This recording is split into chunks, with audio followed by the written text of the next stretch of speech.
Distinguished leaders, ambassadors for peace, dear participants. My name is Jacques Marion. I'm the co-chairman of the Universal Peace Federation for Europe and the Middle East, and it's a pleasure to welcome you to this program. Today, we are beginning the third in a series of international leadership conferences that have been focusing on the peaceful reunification of the Korean Peninsula. The first ILC in June was dedicated to issues of peace and security. The second in July to track two diplomacy initiatives. This third ILC will address two topics. One on one hand, the prospects for economic development and peace. On the other hand, the impact of ideologies and worldviews on the process of reunification. To begin this program, it is my pleasure to invite the chairman of UPF Europe and the Middle East, Dr. Katsumi Otsuka, to give his welcoming remarks. Dr. Otsuka is from Japan. He has served in many positions of responsibility around the world, notably as president of the Family Federation for World Peace in Japan, Russia, and Africa. He has also led several organizations focusing on the reunification of the Korean Peninsula. Dr. Otsuka, the floor is yours. Thank you very much for your wonderful introduction. Hello, everybody. It is my great pleasure to greet you from Tokyo, where the 2020 Olympic Games finished 3 weeks ago. The Tokyo Olympic Games was held under the extremely difficult environment brought by the COVID-19 epidemic. Pessimistic opinion towards the Olympic Games were very understandable to me. But Olympians' marvelous works with burning spirit greatly impressed and inspired the people of Japan, and then naturally the negativity towards the Olympic Games sharply dropped during this period. We are very grateful, thankful to all the athletes who came over to Japan from around the world. I'm very excited that the next Olympics will be held in the city of Paris, France. As you know well, the 20th century is the war and revolution, century of the war and revolution. It was a century in which human killed the most human in history. The greatly developed science and technology made a huge destruction and the tragedy possible. While the advancement of the science and technology has brought an economic development and a comfortable life to us, it has enabled mass destruction. It depends on our values and ideologies, whether we will use a sharp knife for cooking or killing somebody. The 19th and 20th centuries were the period during which many scientists, scholars, had such inner struggles of values and ideologies. Alfred Nobel, who invented the dynamite, must be one of such scholars. He left a testament to create the Nobel Prize with the money he earned. The first female Nobel Prize laureate, Austrian peace activist Berta von Suttner, was said that she had given the great impact on him. She worked just a short period at the company Nobel established, but their friendship lasted until he died. Is it possible for a scientist to handle the challenge of human conscience, spirituality, and scientific development? This is not a problem, I think. This is not just a problem for a scientist only, but issues for all humanity. We have to consider it deeply. This historic issue greatly inspired Dr. Sam Myung-moon and his wife, Dr. Hak Jahan Moon, and they created the International Conference on the Unity of Sciences, ICAS, in 1972. The European ideologies and worldviews of 19th centuries greatly impacted the politics, economy, and the culture of the 20th centuries. In the 19th century, the separation from the Christianity was one of the major challenges for all European academicians. Their well-developed science and technology escalated the separation of humanity, human thinking, from faith-based understandings. A good example was Karl Marx, who ignited the fuse of revolution by building up the ideologies, systematic ideologies of communism. Marx's ideologies of materialistic atheism came to fruition in Russia in 1917. The Bolshevik Revolution, led by Lenin, pursued the realization of the equality and fairness. The historic reality, however, shows us that the communist revolution could not achieve any of these goals. The President of the United States of America, therefore, Joe Biden, strongly denounced the communism as a failed system on July 15th this year. The division of the Korean Peninsula is one of the consequences of the communism expansion. Many scholars have described the Korean War as an ideological conflict between democracy and communism. Therefore, in order to resolve the Korean Peninsula division, the ideological issue should be discussed more. Is it too much to say that the ideological conflict that emerged in Europe bore result on the Korean Peninsula? At present, North Korean people are heavily armed with the Juche ideology. Therefore, the philosophy of peace must be proposed or presented by somebody. Dr. Moon and his wife, Dr. Hak Ja-han Moon, proposed the headwind thought as the basis for the world peace and peaceful unification of the Korean Peninsula. In this regard, it is very meaningful that we will focus on the ideological issues, role of the ideology, the worldviews, and the Korean history, including its cultures, for the peaceful reunification of the peninsula in this August series of webinars. I'd like to humbly encourage you to join this ILC 2021 August webinar series. Expressing deep my thanks to all of you for your participation, I'd like to close my greetings here. Thank you very much. May you have a good time in this webinar. Thank you.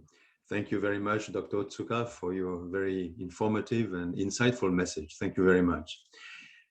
Before I introduce the moderator of this first session, let me give you a brief overview of the upcoming three-day program. After this opening, the session will discuss the Japan-Korea Tunnel project. Our next session will start this afternoon at 3 p.m. Central European Time on the Bering Strait Tunnel project in partnership with UPF North America. Tomorrow, August 20th, our third session will begin at 10 a.m. on the topic of the Northeast Asian Economic Union. Session 4, tomorrow at 2 p.m., will deal with the potential and benefits of trade and business activities with North Korea. Session 5 at 4 p.m. tomorrow will deal with the impact on the reunification process of the worldviews held by the key stakeholder nations around the Korean Peninsula. And on the third day, August 21st, our morning session will be at 10 a.m. on the issue whether the Korean people's common history and culture are a factor of peace. And finally, our seventh and final session will be about the role of the media in contributing to peace on the Korean Peninsula. So we have a very interesting program ahead, and it's time now to start our first session. So I'm very pleased to introduce the moderator of this session, Mr. Robin Marsh, who is the Secretary General of UPF in the United Kingdom. Robin, the floor is yours. Thank you very much. So I will be the moderator for the rest of this webinar. Today you'll be hearing about a very significant component of this grand vision of an international highway project connecting most of the continents of the world. It was rooted in establishing a world culture of peace, proposed by the co-founders of Universal Peace Federation 40 years ago. A tunnel between Korea and Japan would have a profound effect in East Asia for peace and prosperity. And that is why this important webinar is being convened today. Let me introduce the panel that we have. We have a very eminent panel, Professor Park Jin-hee, Professor of Transport and Logistics from Korean Maritime and Oceanic University in Busan, South Korea. Dr. James Jung-sang Lee, the former director of the World Bank of South Korea, from South Korea. And Dr. David Hanna, the president of Universal Peace Federation in North Europe. More detailed biographical detail will be put in the chat as each speaker begins to speak. First of all, we will be hearing from Mr. Masayoshi Kajikuri, who has sent a recorded message for this webinar. Among other positions, he is currently the chairman of the Association of Ambassadors for Peace in Japan and the president of the Federation for World Peace, and also the chair of the International Highway Foundation. So let's hear Mr. Kajikuri's video.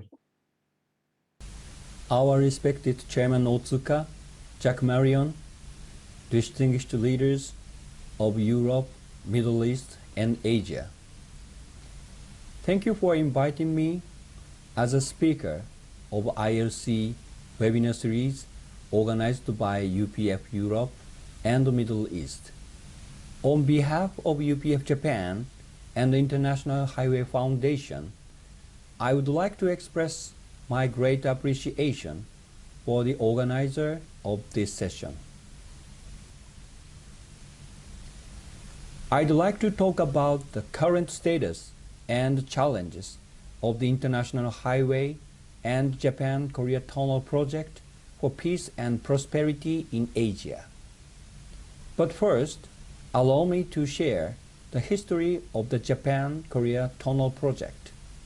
Reverend Sun-Myung Moon first announced the project to 800 scholars from more than 100 countries around the world that gathered at the 10th International Conference on the Unity of the Science on December 10, 1981 in Seoul, Korea. Through this grand project, Reverend Moon's aim was to build a unified economic zone, a new civilization that unifies the East and the West, and a truly peaceful world. These were to be accomplished by creating an Asian highway that links Japan, the Korean peninsula, and China, and it would then expand to the rest of the world, where it would develop into an international highway that links to the world's highway system. According to his vision, 8 kilometers on either side of the international highway would be a neutral zone, an inviolable area where no country could interfere, where freedom beyond national borders would be guaranteed. Through an underwater tunnel, this project would connect Japan and Korea, two countries separated by sea. Dr. Eizaburo Nishibori was invited by one of his associates, an American scholar, to participate in this international conference where this grand project was announced. Dr. Nishibori was a famous engineer and researcher who worked for such companies as Toshiba. He met with Reverend Moon at this conference and was deeply inspired after hearing his speech. 2 years later, he appointed his trusted companion, Dr. Yasuo Sasa, as the first chairman of the Japan-Korea Tunnel Research Institute. Dr. Sasa was a leading expert in underwater tunnels and served as a technical advisor in the construction of the Seikan Tunnel, the world's longest undersea tunnel. The Japan-Korea Tunnel Research Institute was established in this way, and it is currently engaged in research activities with former Minister of Justice Taizo Nozawa serving as its first chairman. Prior to the Institute's launch, the International Highway Construction Corporation was established in 1981 to undertake the actual construction operations, and geological and route surveys began soon after. At that time, the agency owned a 6-seater Cessna, the Skyhope, and 3 research vessels, Teiyanmaru. The survey was carried out from land, sea, and air, making full use of these crafts. Based on the vast amount of data collected through these surveys, the Japan-Korea Tunnel Research Institute compiled a report in 1996 for the tunnel project, in which it determined the route and construction method. The starting point of the Japan-Korea Tunnel is said to be Chinzei-machi Nagoya of Karatsu City in Saga Prefecture. A groundbreaking ceremony to begin the tunnel excavation was held on October 1st, 1986, with scholars, engineers, and other affiliates from Japan and Korea in attendance. After that, there were several interruptions, but construction of the tunnel has proceeded, and currently 540 meters in length have been dug 56 meters below the surface. The plan is to drill another 1,000 meters, connect it to an advanced shaft, and then to drill a working shaft and the main shaft. In response to Reverend Moon's proposal in 1981, the Chinese government took great interest in the project and approached the International Highway Construction Corporation. At the invitation of the Chinese government, Mr. Gentaro Kajikuri, then chairman of the International Highway Construction Corporation, met with then Vice President of China, or Mr. Wan Chen. Mr. Wan echoed the idea of an international highway and immediately responded to possible difficulties in convincing North Korea by saying, "That will be my responsibility." In addition to promoting the International Highway and Japan-Korea Tunnel project, Reverend Moon proposed the Bering Strait Tunnel project in 2005 at the founding of the Universal Peace Federation. This is also a grand initiative that looks to connect the Bering Strait between Alaska in the United States, another symbol of the division of East and West, and Siberia in Russia. They will be connected with tunnels and bridges and to the rest of the world through the International Highway and Japan-Korea Tunnel, which will help create a single community. At the opening plenary of World Summit Africa 2018, held in Dakar, Senegal, Dr. Hakchan Moon, the wife of Reverend Sunmyeon Moon, said, "Therefore, I am advocating a peace highway which will travel from the south of Africa, from the Cape of Good Hope, through Africa, Europe, Eurasia, and Asia, connecting all the way to Korea." In this way, the Japan-Korea Tunnel has been proposed and refers to not only in Japan, but also internationally. However, I believe that there are 3 issues that need to be overcome in making this tunnel a reality. First, an agreement between the governments of Japan and South Korea, as well as gaining understanding and public opinion of Japanese and Korean people, which will form the basis for this agreement will be required. Understanding from the US, other countries, and the international community will also be necessary. Second, the project must prove that it can be a sustainable business. And third, technical issues need to be overcome. Although research has proved excavation is possible, further investigation is required in order to determine other construction technologies and time frames. As I just mentioned, the first challenge is to reach an agreement between the two governments. In order to do so, public opinion must first be formed in Japan to propel lawmakers to make the Japan-Korea Tunnel into a national project. With that goal in mind, councils were formed in all 47 prefectures to promote the Japan-Korea Tunnel, and based on this foundation, a movement was launched to make this into a national council. Currently, the prefectural and national councils are working to reach an intergovernmental agreement within this decade. That's all I have to share. I pray that an order of peace will be created in Asia and the world through the Japan-Korea Tunnel and the International Highway Construction Project. Thank you very much. Thank you.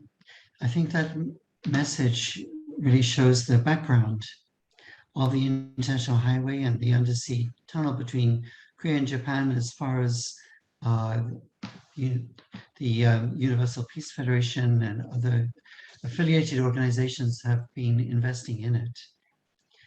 We have a short video to follow, which gives more pictorial view and understanding.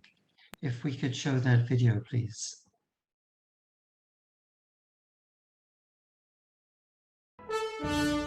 The International Highway, the Japan-Korea Tunnel project.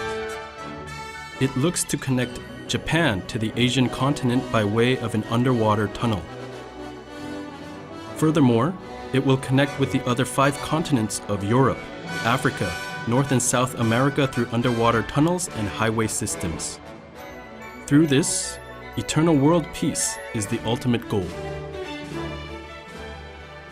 This project was put forward by Reverend Sun Myung Moon when he presented it at the 10th International Conference on the Unity of the Sciences in 1981.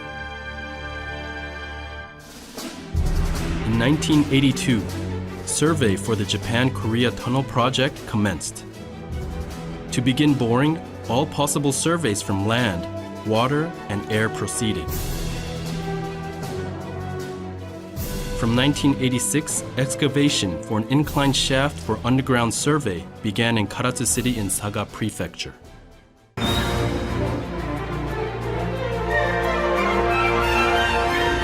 If they succeed in this project, it would be roughly 4 times the length of the Seikan Tunnel, which is the world's longest underwater tunnel. The main tunnel would total 230 kilometers in length. In order to complete the main tunnel, they first need to dig a pilot tunnel to conduct geological surveys and for the transport of machinery and equipment used for sediment removal. One of these was the inclined shaft in Karatsu City in Saga Prefecture.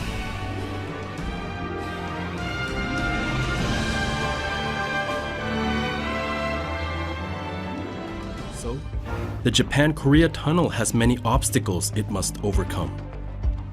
This project depends on Korea's effort and Japan's effort. Efforts from both sides are required. Key figures from both countries have directly indicated the necessity of the Japan-Korea Tunnel at joint studies. However, what is needed for the Japan-Korea Tunnel to move forward is the consensus of opinions from citizens of both countries. In order to gain consensus from Japanese and Korean citizens, prefectural councils for the Japan-Korea Tunnel have been formed in all 47 prefectures. the plan for the international highway will help realize the most advanced infrastructure. We cannot even estimate the economic benefits this would bring. In November 2013 in Turkey, the Bosphorus underwater tunnel opened connecting Asia and Europe. Now let's all dream of a bullet train that departs from Tokyo to Istanbul and from Istanbul to London. The time has arrived to promote the aim of the linear Chuo Shinkansen from Tokyo to London. It is not a fantasy any longer.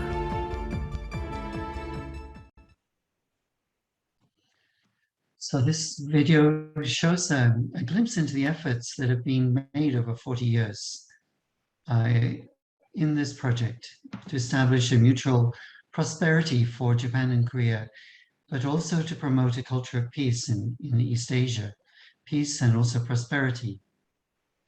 It's now my honor to introduce Professor Park Jin-hee, who is the professor of transportation and logistics from the Department of Logistics System Engineering in the Korean Maritime and Oceanic University in Busan, South Korea. She has a bachelor's, master's, and doctoral degrees from Konkuk University and was doing postdoctoral research at the Department of Urban and Regional Development in the University of Michigan.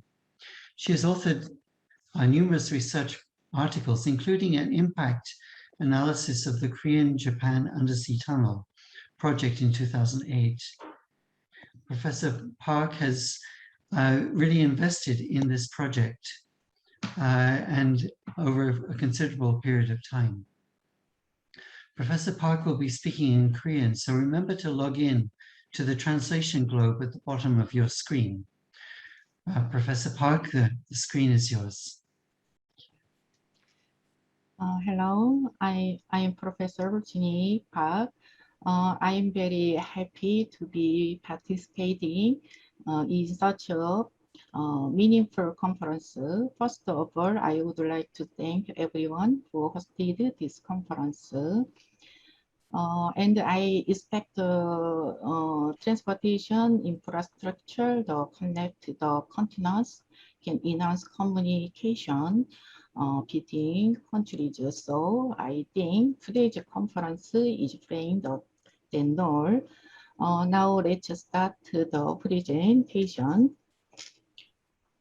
저는 오늘 유라시아의 연결축 한일 해저터널의 기대 효과라는 제목으로 발표를 준비하였습니다. I would like to the expected impact of Korea-Japan undersea tunnels. 다음과 같은 contents 흐름으로 발표를 시작하겠습니다. opening major issue KJ tunnel initiative. 한국은 유라시아 이니셔티브 연장 South Korea 선상에서 pushing to strengthen cooperation between Eurasian countries as an extension of the Eurasian initiative. Various related projects linked to China, One Belt, One Road, and Russia, new Eastern policy are drawing attention. 동부 간의 인프라 연계 사업이 국제적인 차원에서 활발하게 추진되고 있습니다.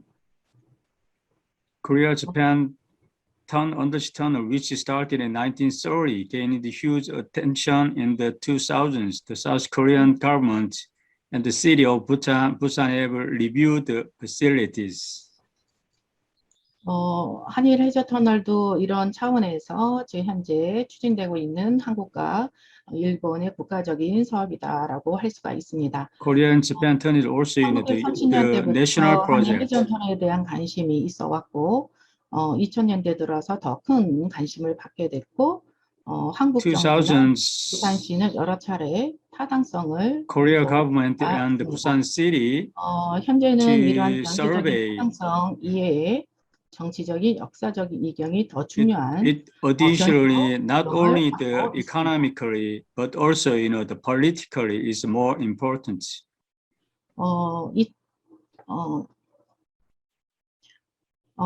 현재는 이제 가장 유력한 이제 부산에는 가덕도 신공항이 추진되고 Now in Busan is the Gadok new airport. 가지고 있습니다. 이런 Its 배경에서 benefit to Korea 저는 Japan Tunnel 2008년에 through Busan. 경제적인 파급 효과를 제시하면서 한일 해저 터널이 가지는 미래지향적인 방향성을 함께 살펴보고자 합니다. So I'd like to economic benefit to present to you. 이 플란트. 동북아 전체는 이런 대륙 횡단철도와 아시안 하이웨이 사업이 연계되고 Those 있고 east all areas Asian highway initiated by United Nations. 연결하는 것이 한일 해저 터널이다라고 할 수 The 있겠습니다. only missing link is Korea and Japan. 앞서서 미스터 마사요시께서 말씀을 하셨듯이 The UPF Japan Masayoshi mentioned about 세계의 it. 노선을 제시를 한 바가 있습니다. Japan, proposed 3 routes. 2009년 이후에는 한국이 2009, 변형된 Korea. 노선을 제시하였고 부산의 가덕도와 연결되는 안을 현재 채택을 하고 있습니다. The Busan, the initiated to 21년 현재 suggest 보면 Busan and Fukuoka 어떤 line. 지점에 이제 접속이 됐냐가 가장 중요한 이슈로 관심을 모으고 있습니다. 그래서 So Geoje Island and to Saga현 영향성을 고려해서 적정 A 지점을 and B 선택하는 route. 것이 중요하다라고 할 수 So this, 있겠습니다. the route is more the survey to need. 이러한 한일 해저 터널은 현재 약 평균적으로 100조 원의 건설 비용이 들고 This project is 20년 정도 걸리는 200 billion won. It takes 10 and 20 years. 고속 철도가 되고 있습니다. 중요한 특징이다라고 하는 부분은 이러한 단절된 구간을 연결한다는 차원에서 The characteristic is to connect missing link is very crucial. 관심을 모으고 있습니다. 자, 중간에 북한의 참여 여부를 독려할 수 있다라고 하는 부분에서 So 중요성을 through this KJ tunnel 이러한 특징을 to 가지고 join 있는 North Korea this project. 정체성이 있다라고 하는 부분에 이제 긍정적인 입장도 있지만 여러 가지 부분을 우려하는 부정적인 입장도 팽배한 상태입니다.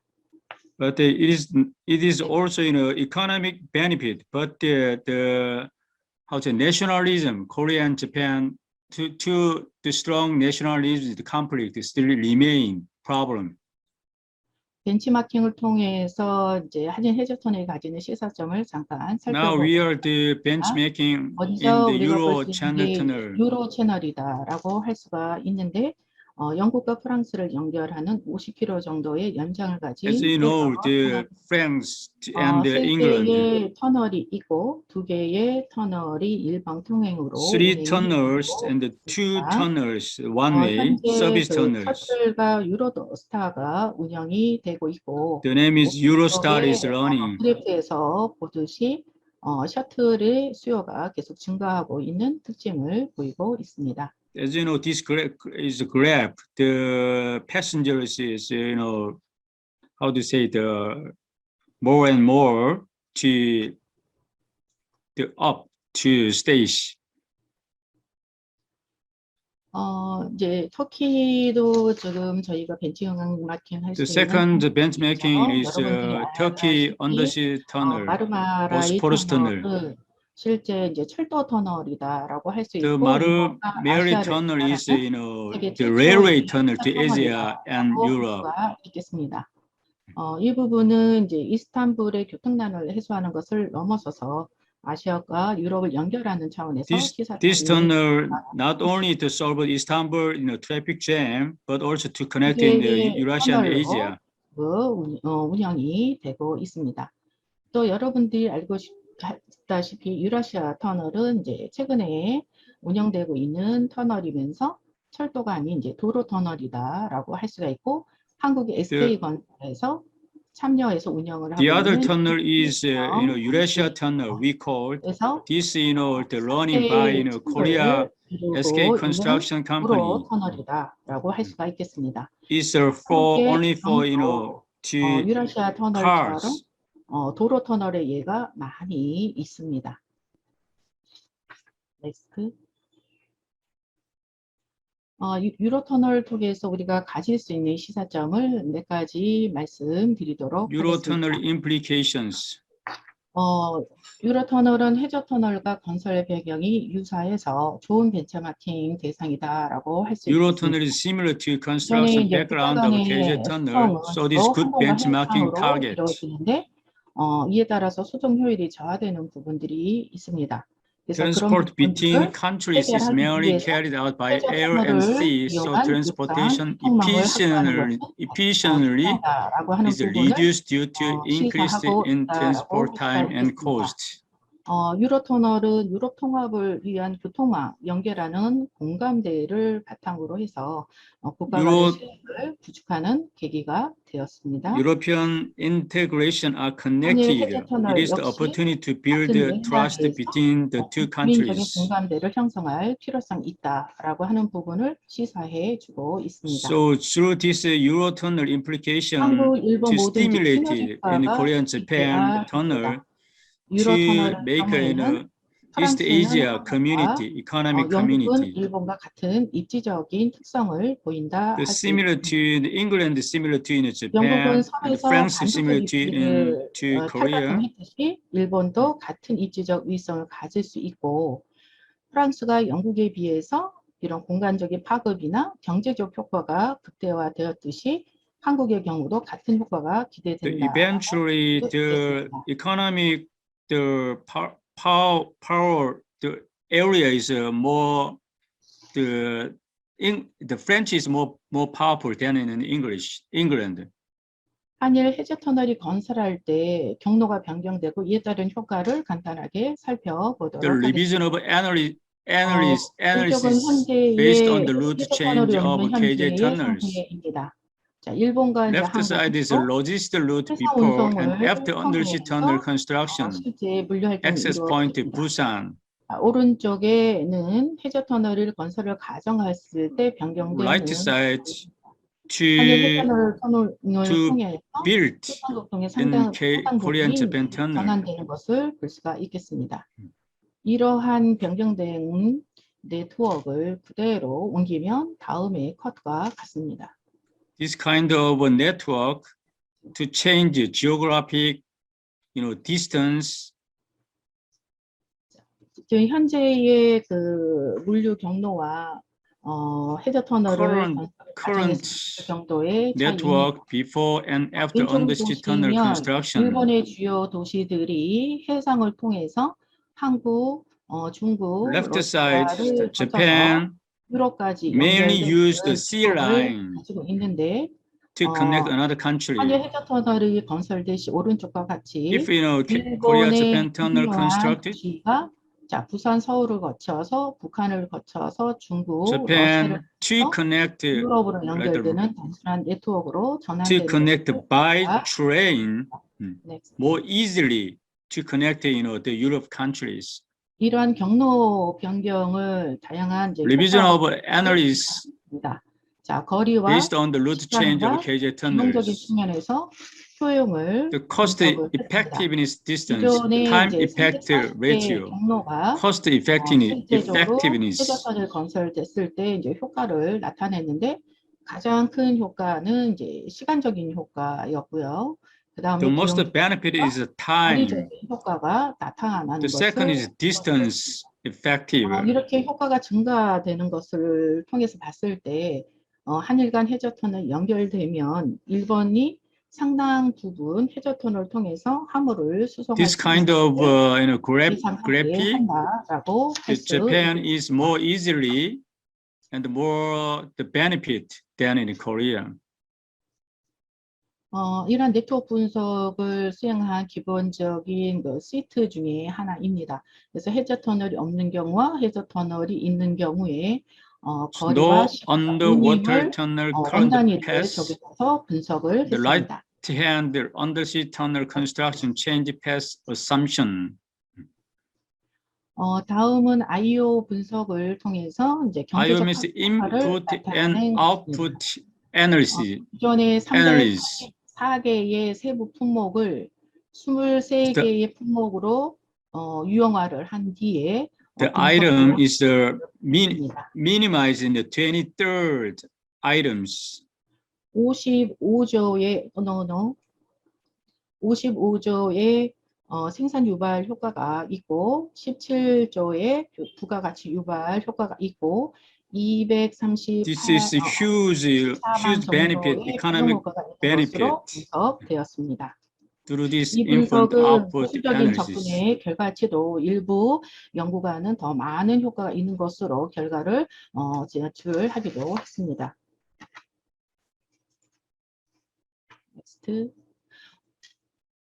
다음은 이제 물리적 파급 효과를 몇 가지 이제 살펴보도록 Six, logistical ripple 현재는 effect 중국, of 일본, KJ tunnels. 한국들이 이제 국내적인 도메스틱한 환경에서 물류 거점을 형성하고 있는데 이렇듯이 대륙 횡단 출도나 So 아시안 far, 하이 터널 Japan and Korea, the focused on the domestic, the value chain, 국제 물류 but the 항구들이 through this KJ tunnel change to connect the continentals, Asian highways, 일본과 and the European countries. 을 연결하는 추국이 단절된 효과가 있는데 해저 터널이 연결돼서 아래 그림에서 보면 이 축이 보다 더 활성화되는 것을 You can see the below chart is networks more vitalities. 기존에 이제 이러한 한일 해전 터널을 연결할 때 우리가 또 고려될 수 있는 부분이 이제 북한의 개방 정도라고 할 수가 있겠습니다. 그래서 So we think about how can to openness of North Korea 뿐만 아니라 한국을 거쳐서 중국과 연결하는 다른 운송의 루트도 함께 고려하고 있습니다. 예를 들어서 기존의 해상 교통을 그대로 이용해서 it's not only the Korean Japan tunnel but also 활용한다든지 in 아니면 한중 해저 China 터널을 and 검토한다든지 South 하는 Korea 부분을 to connect 병행해서 undersea 검토를 tunnels. 하고 있다라고 볼 수가 있겠습니다. 그래서 다양한 루트에 따라서 시간적인 부분으로 비용적인 부분으로 효과가 있는 These 것으로 various routes to reduce distance and the time. 기존에 이제 이런 해상과 항공으로 이루어지는 물류 환경에서는 이제 부산을 중심으로 해서 Current logistic environment 중심으로 해서 물류 so far 거점권이 sea 형성되는데 and air 해상 터널을 to 통한 change 육상도가 확보되면서 changeable logistic environment. 큐슈 경제권까지 sea, 확대되는 air, land, sea tunnel sections. 됩니다. 그래서 It's 이제 more 한국의 국내 megalopolis 여건과 area. 물류와의 관계를 보면 이런 한일 해저 터널이 건설되면 추가적으로 이제 관광과 물류가 활성화될 것으로 기대가 If the 됩니다. KJ tunnel builds, the tourism 기존에 이제 많은 is 분들이 more 기존 해상 물류를 좀 걱정을 합니다. vitalities. 그래서 이 부분에 대한 분석을 한 결과 기존에 주력으로 하고 있는 해상 운송과 또 종으로 또 부로 하고 있는 항공 운송의 구조에는 큰 변화가 없다라고 하는 것이 지배적인 의견입니다. 그래서 The dominant opinion there is no significant 이용될 impact 수 on the structure of main sea 화물은 transport and the 주로 civil 이런 air 항공 운송과 해상 transport. 운송의 중간적인 화물 또 이런 소화물의 고부가가치의 화물이 주로 해저 터널을 이용할 것으로 보고 Undersea tunnel utilize high values 보다 다양한 운송 and 경로를 intermediate cargo, sea transport and air transport in weight and volumes. Next. Effect of providing more diverse transportation. 지금 현재 많은 해저 터널에 관심을 갖고 있는 그 사람들은 거제로 실제 접속이 되느냐, 부산으로 접속되느냐에 So 관심을 we are 갖는데 looking for a way to 이 activate the 부분에 logistic by location 따라서 of 물류 tunnel 활성화 access 권역의 points. 형태와 규모가 다양해질 The 수 거제 있습니다. access and the 그러나 Busan 현재는 access. 어디에 so 접속하든 far, 상관없다라고 하는 입장이 Any 이제 place is 한국의 okay. 입장입니다. 어디에 접속을 하든 간에 이제 주변의 지역 구조에 영향을 미치는데 지금 한국의 부산 거제 축으로 한 동서의 그 남해 축은 메가시티 계획이 In the center of the 거제 two new plan to build, the east and 이런 west connected train. 주역이 부산이 주력으로 하고 있다는 점을 우리는 주시할 필요가 있습니다. But we are 앞에서도 말씀드렸듯이 이제 부산은 centering of Busan 추진을 하고 있습니다. is connected, airport and the seaport and the train port, triport policy. 타스타트로부터 이런 그 해상 도시의 파트너 도시로 Last time United Nations suggested, 제공을 maritime city. 그래서 MOU를 추진을 하고 있어서 construct in 오션이스트 시티의 그 MOU in Busan, 진행할 Oceanic City. 그래서 이러한 최근의 변화를 충분히 고려를 해서 이런 한일 해저 터널과 연결해서 관심을 갖는 것이 보다 중요하다라고 할 수 있겠습니다.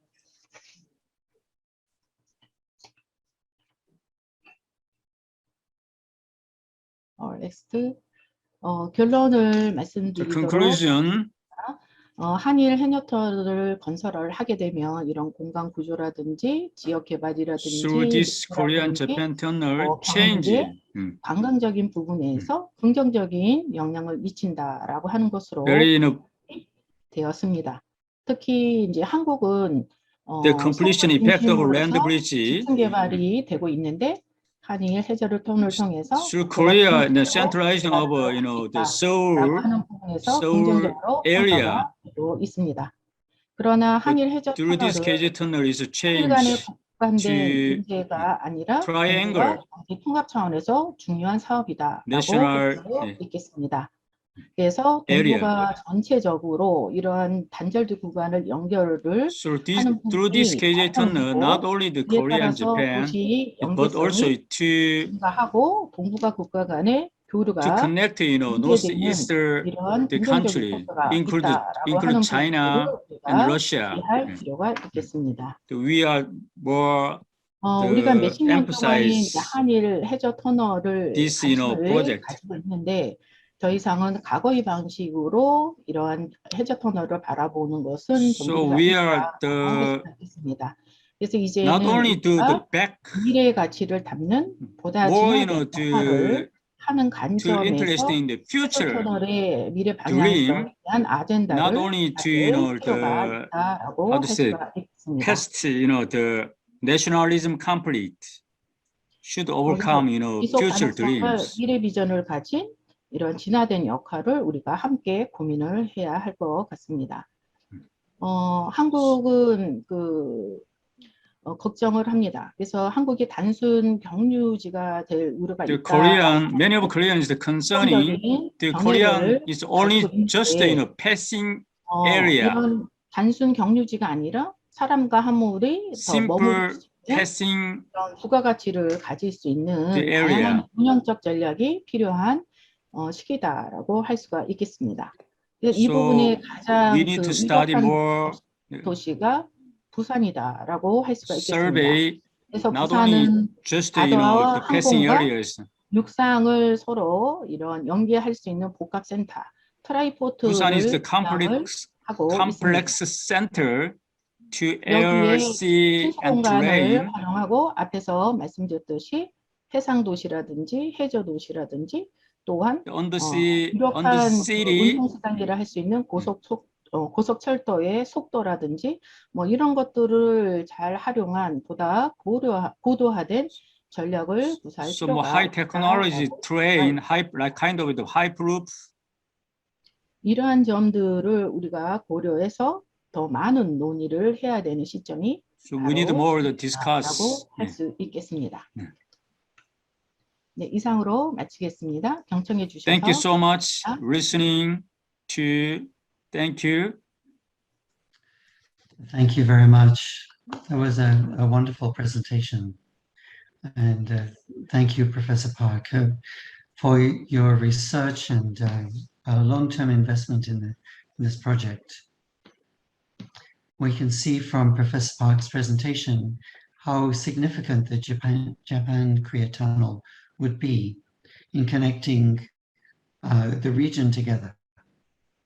and helping this mutual prosperity in the region and beyond. I would like to invite now Dr. James Junsang Lee to share his wisdom with us. He is currently the chairman of the World Banking Funds Associates in Seoul and Union Access Investment, PTE, in Singapore. Previously, he was the senior director with the World Bank Group and division head for Asian Development Bank. He has served as the financial advisor to presidents of Indonesia and Sri Lanka. And Dr. Lee is very experienced with large-scale projects and infrastructure projects, transport projects, in terms of their finance and their structure and composition. So we've invited him today to explain how this project may work. Dr. Lee, the screen is yours.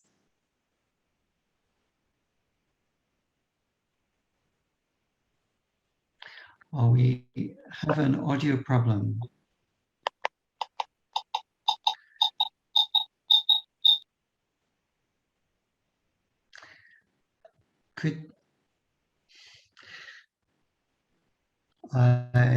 It seems like you're unmuted, but we can't hear you.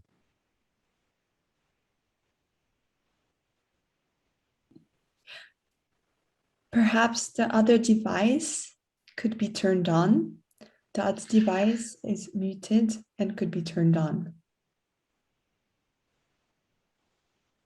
I'm just going to give 10 seconds and see if the audio can go on. Otherwise, we will return to Dr. Lee.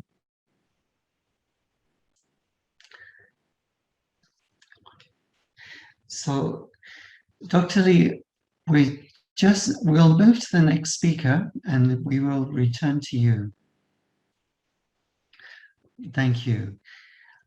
Our next speaker is actually, prior to the next speaker, we are going to show a video which portrays the Peace Road activities which are associated with the International Highway Project.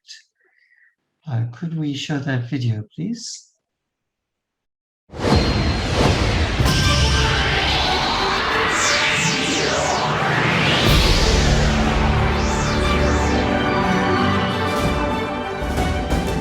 Korea, the last divided country on Earth.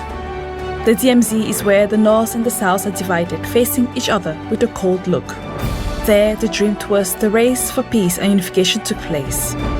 I longed for a day to break down the wire mesh and run around with no boundaries. Finally, the whole world is on a new journey of peace, like the dreams of people around the world. Now, the spring of peace begins on the Korean peninsula and is spreading worldwide.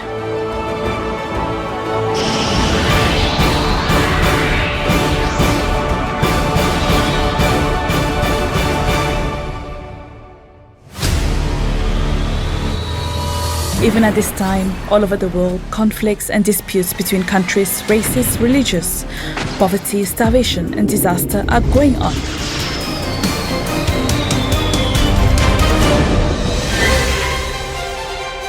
However, there are no conflicts or disputes that cannot be solved.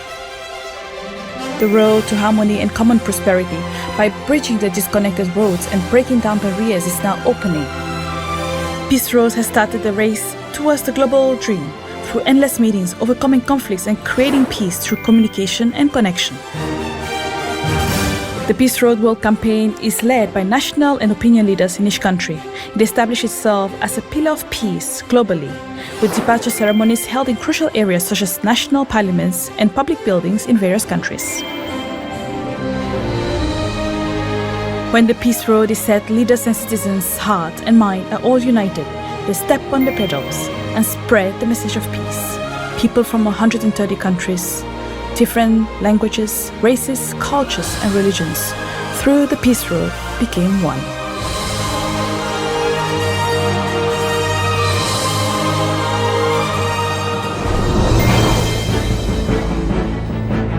Peace Road started with the construction of the International Peace Highway project initiated by Reverend Sun Myung-moon, president of the 10th Peace Road and the International Conference on the Unity of Sciences, ICOS, in 1981.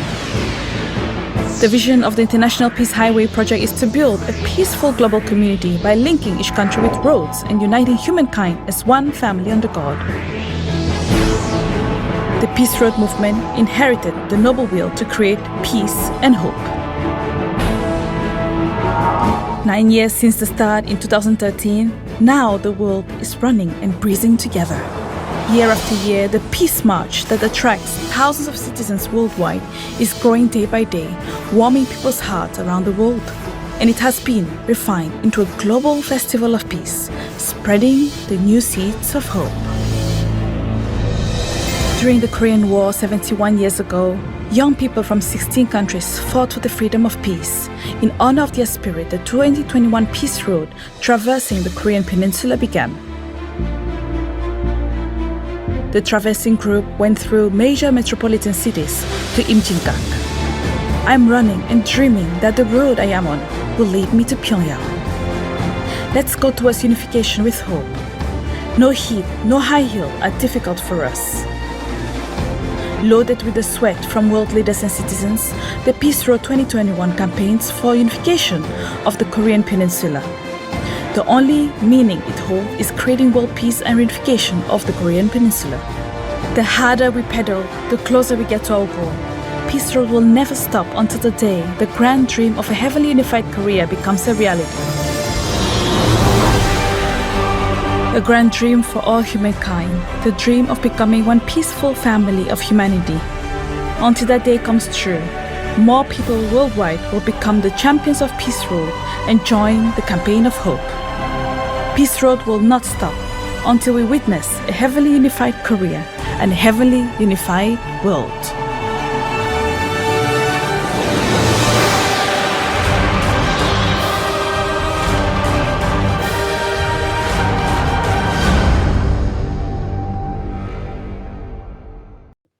The Peace Road activities have been going on each year and often relate to some issue of tension between different countries as a way of bringing people together to walk, to ride, to go together on a journey.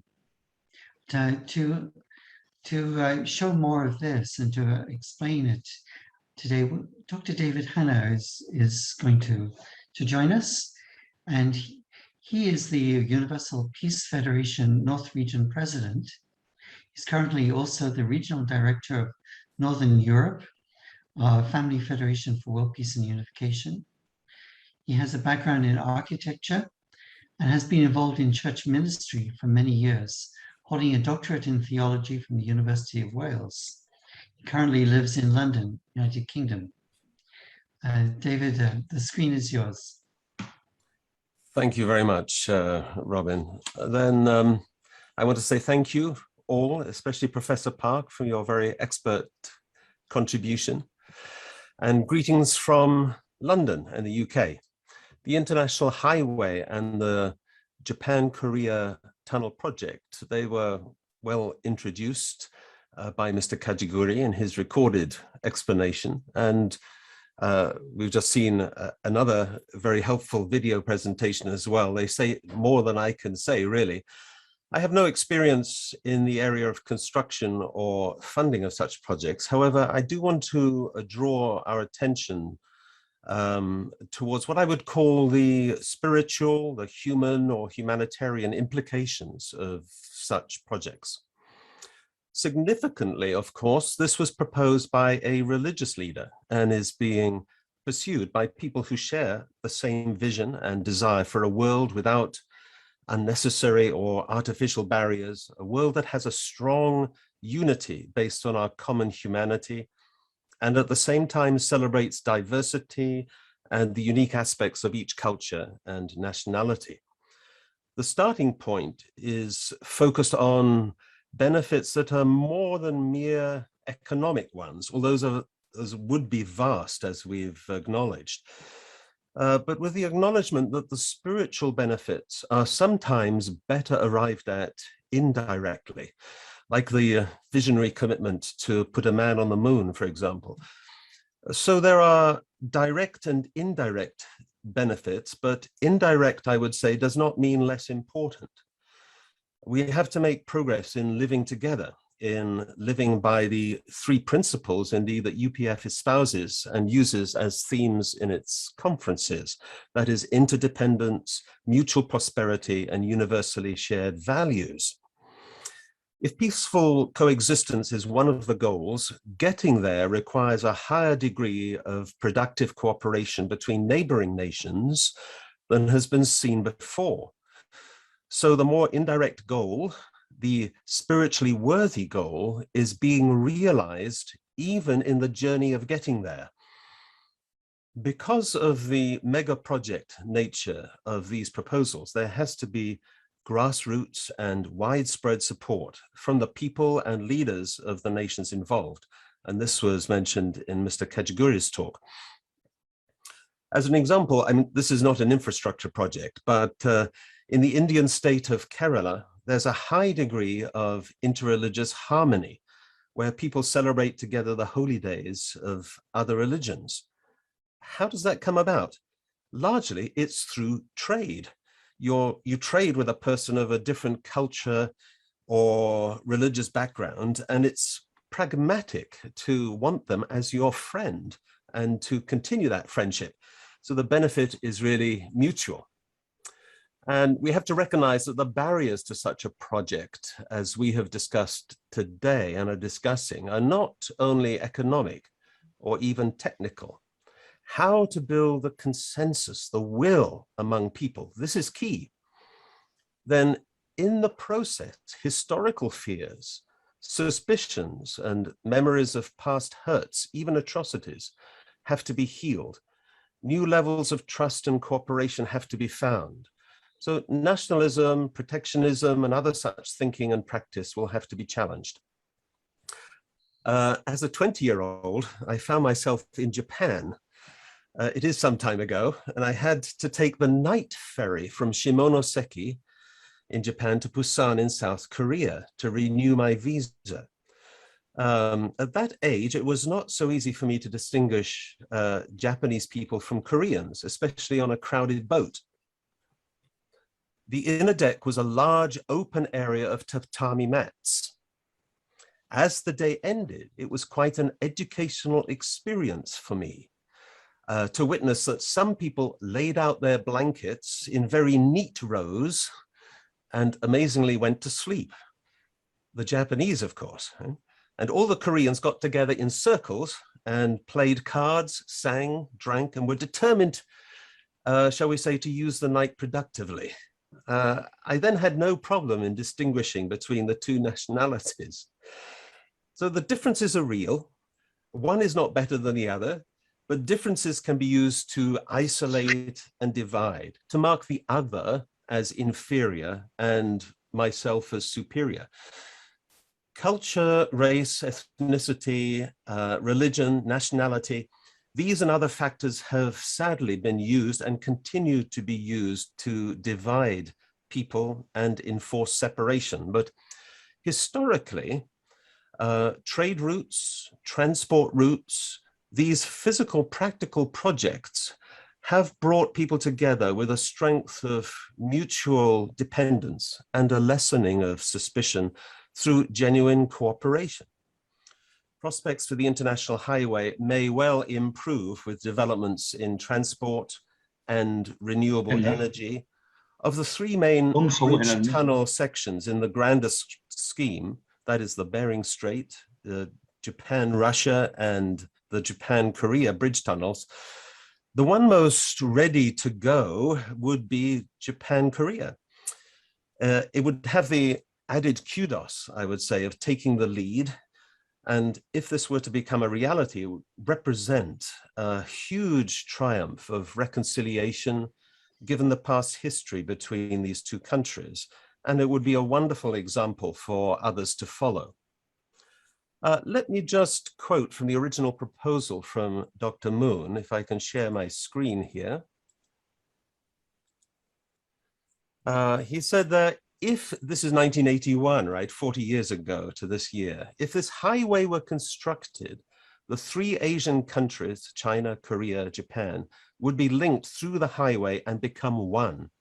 The economic and cultural exchange between them would be so robust that it would enable them to form an Asian common community. China also would agree to this, as would Korea and Japan, without a second thought. Then the United States and Germany would come to take part in it automatically. If this plan were carried out according to the framework suggested here, free exchanges would become the norm among all the people of the East Asian countries, and as a result, North Korea would give up any thought of unifying the peninsula militarily. It would come to embrace peaceful ways of unification. I just want to mention a little bit more about the Peace Road project that we saw there in the last video. This is active now all around the world, many separate projects set up to help the grassroots and local community consensus building, which is very much needed. And it's part of what I would term the prior kind of spiritual victory that I referred to earlier. Here, if we see, it's described as a goodwill project of the Universal Peace Federation, a global goodwill project, and many individual projects, as we saw in the film, bringing awareness and encouraging cooperation, taking different forms, but often seeking healing where there was strife in the past between nations and between communities, and directly related, at least conceptually, to the idea of the International Peace Highway and the Bridge and Tunnel project. So mentioning those in its literature and in its form. So I can illustrate this concept by referring to a UK Peace Road event that my wife and I were just involved in just over a week ago. And this is us starting out, Peace Road UK 2021. Robin, you were there as well. A coast-to-coast peace walk for national unity along what is the line of Hadrian's Wall that was built 1900 years ago to keep the troublesome tribes out of England by making a barrier between what is now Scotland and England, but that is no longer a barrier, and we hope it never becomes one. So it was kind of marking, there used to be a barrier there, but we're glad that there isn't. I hope that one day we can see a similar kind of peace walk along the DMZ in Korea.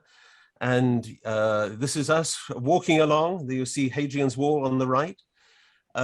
It's an interesting fact that, as our organizer, Dr. Balcom, pointed out, these two lines, on the north, you have the DMZ in Korea, and it's a similar kind of length and pattern to the line that Hadrian's Wall took, crossing from coast to coast, what is now North England. And in our project, then we had a start, which was with the mayor of Newcastle, in the picture I showed previously. And we ended in Newcastle, major city in the UK, with a meeting with the Lord Mayor there. And he walked with us the final yards or meters or however long it was, and we took a photo together. So it's symbolic, but it requires quite a lot of effort, especially for those who did the whole walk, which is a core group. And, you know, it's no mean feat. So this is, again, bringing major kind of attention and focus to this project gradually, you know, as these build up. It's also highlighting other areas which need this kind of reconciliation and healing. And therefore, look out for a Peace Road project in your area, I would say. So thank you very much. I'll close my remarks here and hand back to Robin. Thank you. Thank you, David. That's very good. Yes, I enjoyed being in some parts of the Hadrian's Wall walk. I'd like to turn to Dr. Lee. We have him back with us. You're muted on your screen. You could unmute yourself.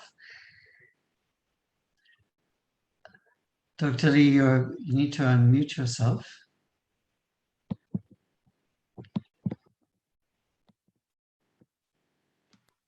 Hello, can you hear me now? Yes, we can hear you. Thank you. Okay, very much. Hi, ladies and gentlemen. I am very pleased to have an opportunity to take a part in this very important, great webinar. This undersea tunnel project between Korea and Japan will be one of the most significant historical monuments in both countries if it is completed. The opening of this tunnel will connect by land Japan, South Korea, North Korea, China, Russia, Central Asia, Middle East Asia, South Asia, Europe, and even to Africa. So that can effectively spur and expedite to exchange of economy, culture, and many other segments through many countries. It will cause mutual rapid development in various fields accordingly. Though the importance of this undersea tunnel between two countries is so highly evaluated, this project has not been on the official table of the two governments to discuss on the realistic feasibility of construction so far, which may have been caused by various factors, including political circumstances. As this Korea-Japan undersea tunnel is a very large one with a length of more than 200 kilometers, the estimated cost for construction would be more than $100 billion, with the assumed yearly maintaining cost of over several $100 million. And the construction period would be more than 15 years. The following are considered the most important issues related to generating consensus between two countries for start-up of these projects. The first, the political circumstances between two countries, Korea and Japan, and national sentiment accumulated from past histories. Mutual benefit by cooperation and exchange of economic fields, culture, and so on. Professor Park indicated the economic merits of transportation of cargo. That is very important. And also the additional merits when this tunnel is linked to the China and Japan through North Korea. And there are so many others. If both countries come to agreement for constructing this tunnel, it is assumed this project can be carried out by governmental international tender for appointing contract on EPC, engineering, procurement, and construction basis, or by public-private partnership. And another way is government could give approval to capable civilians consortium for construction of this tunnel based on BTO. BTO is build, transport, transfer, operate, and BOT, build, operate, transfer, BOO, build, operate, ownings, BTL, build, transfer, lease. There are many kinds of way to carry out this big SOC projects. And most important thing is, let's say, under assuming that both countries agreed, then how we can attract this kind of a huge amount. And actually, it is required more than $100 billion up to $200 billion. And there are a few ways to attract this huge amount of funds.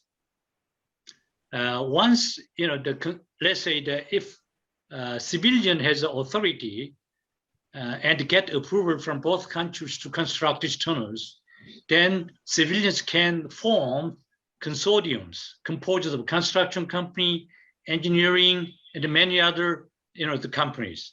And this consortium, once they get approval from both countries, then they can make a SPV, special purpose vehicles. And these special purpose vehicles can attract large funds. And then let's say we can use cooperation from international financial organizations like Asian Development Bank and World Bank and EDCF, IMF, so many international public organizations. And also we can take advantage of cooperation with international prime banks. Many big banks in West European banks, Asia, and in America also. Then I think there is no serious problem to attract big capitals. Once capital issue is solved, then the project can be moved forward very quickly. And once again, I would like to emphasize the importance of generating consensus between two governments. This is one of the most serious obstacles to move forward. So if we think all together in the positive way, I think there would be a way to arrange the consensus between two governments. Then next step would be very easy. And I would like to finalize my words here. And thank you so much. And I think if you can have any questions, we can exchange our emails or any messages by cellular phones. Thank you so much. Thank you, Dr. Lee. That was great. Thank you so much for your thank you financial wisdom and on the. I will come back to you a little bit later, but we now have a period of questions and answers. And the first question I'd like to pose is to Professor Park. If we could translate this to her. It's a question from Mr. Yoshihiro Yamazaki. It says, as the Eurotunnel construction project was closely associated with the making of the EU and with the general aspiration for further economic activation and possibly integration in Europe, how about presenting this project in a wider regional context, this wider regional prosperity and other common goods in Northeast Asia, instead of confining its implication within the two countries of Japan and Korea? Would that approach be more effective? Could we ask Professor Park to respond?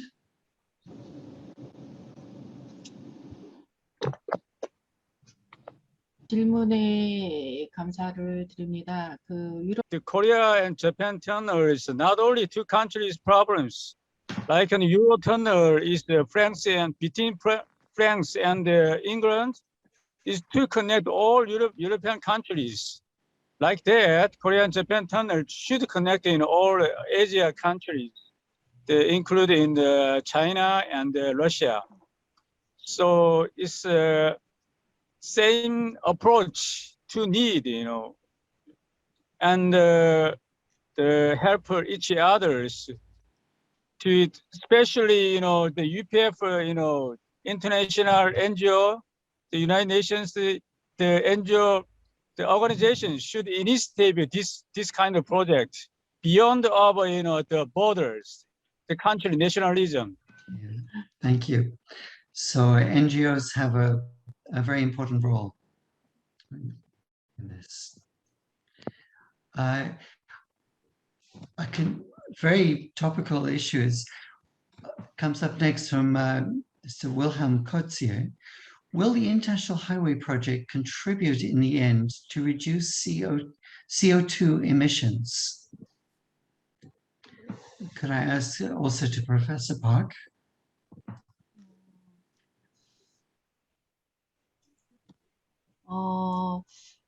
일단은 이 부분은 이제 육상. This, the terrain, the system is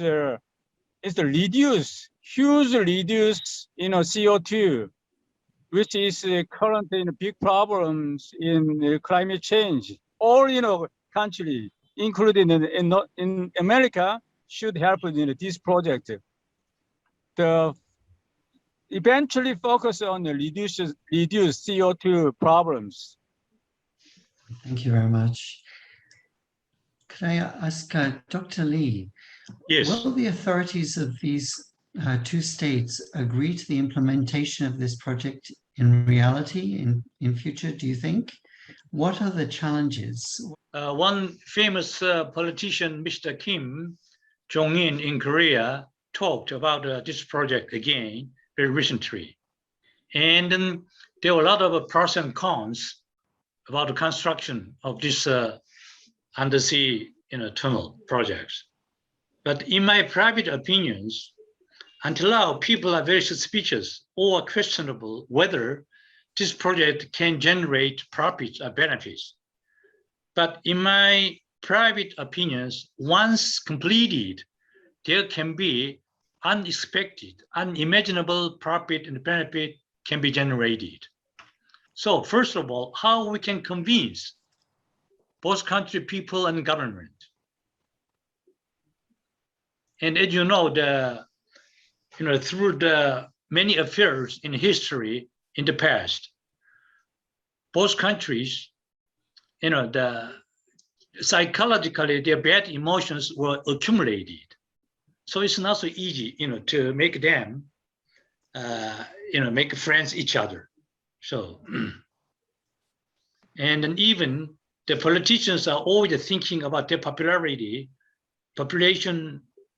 in each countries. So they are thinking about public opinions. So we must overcome such obstacles. Thank you. If I could ask Dr. David Hanna, what do you think is the best way to overcome these kinds of obstacles, given it's, in a sense, it's a more of a people-to-people role to help to overcome these kinds of historical problems over a considerable period of time? In your experience of ministry, how do you think this kind of healing is best done? Yeah, it is very interesting and ironical. Although there was some antagonism between two countries' people, and if you look at the culture, like the singings, even the Korean sing, or we call it the K-pops, it's very popular even in Japan, and also some part of the culture of Japan is very popular in Korea. So there are many points that both countries can like and understand, but sometimes political circumstances are very strange. The last year and this year, the political conflict between two governments made both countries' people very difficult to communicate, to make tradings, and so this kind of thing can be led by some politicians. But who can do that? Yeah. Thank you, Dr. Lee. Can I ask David Hanna, would you like to comment on this? Well, I think, it's the perceived and actual mutual benefit, which is really the driving force. And these other things should follow naturally. And I'm saying that, by cooperating in order to realize that mutual benefit, then a lot of these things are naturally overcome and don't appear as divisive as perhaps they did in the past. So I think, rather than focusing on them, but as we said, this is one reason why the Peace Road initiative is set up. It's to kind of help the surrounding kind of atmosphere and circumstances to make it more conducive for this kind of success of a project. So, this project was discussed even in the 1912 or 1913 by the Japanese military side, and so this study about the tunnel stopped around 1940s because of Korean War, because of World War II. And and again in 1950s, 60s. Thank you. And 70s, 80s, yeah.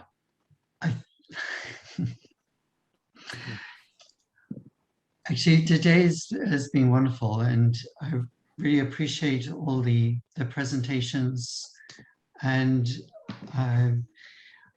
we really look forward to this this future where the Japan-Korea Tunnel is built. Other tunnels, other bridges also are built so that humanity can come closer together and can mutually benefit from this. It was lovely to hear today about Busan, its role as a maritime city, as a connected city. We've heard very well from that today, and how it could really play a role in this Japan-Korea Tunnel from Professor Park, and the benefits that would come from that tunnel. And as a resident here in the UK, we use the Eurostar to go from London to Brussels or Paris. As you know, it's quicker to go to Brussels than it is to go to Birmingham sometimes, or sometimes to just cross London, you can get to Brussels more quickly. So we have an integrated future to come, and I want to thank all the people who asked questions. I'm sorry we couldn't go through all of them. We've run out of time. But I would like to really appreciate all of you who have attended today's program. We look forward to a time when Korea and Japan are connected, but we in Europe would love to step on a train from London or from Paris and Berlin and travel by a high-speed train to Pyongyang, to Seoul, and to Tokyo. And we would really be able to experience then what it is to be a connected human family. So thank you very much. I would like to invite all the panelists to wave goodbye to our participants at the end of this program. Thank you. Thank you so much, Robbie. Thank you.